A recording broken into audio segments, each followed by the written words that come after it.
يا مساء الفل على الكل، معاكم مذيع الكورة، وفي الفيديو ده هكلمكم عن المواجهات التاريخية ما بين حسام حسن وطارق العشري بعد انتقاله الفرق. يا ترى المواجهات التاريخية دي في مصلحة مين؟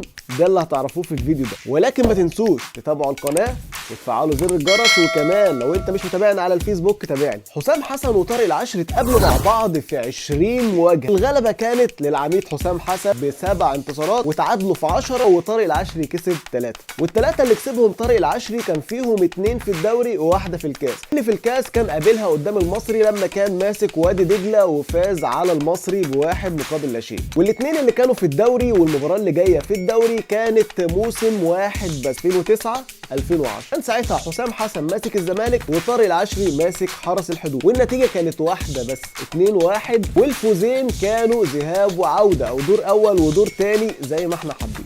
يعني اخر انتصار لطارق العشري على حسام حسن كان من 13 سنة تقريبا. يا ترى المواجهة الجاية مين هيكسب مين؟ حسام حسن ولا طارق العشري؟ هل تتفوق المواجهات التاريخية لحسام حسن على طارق العشري في مباراة المصري وفاركو؟ ده اللي هنعرفه من خلال الماتش الجاي.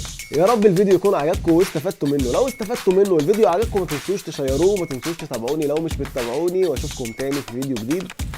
مذيع الكورة.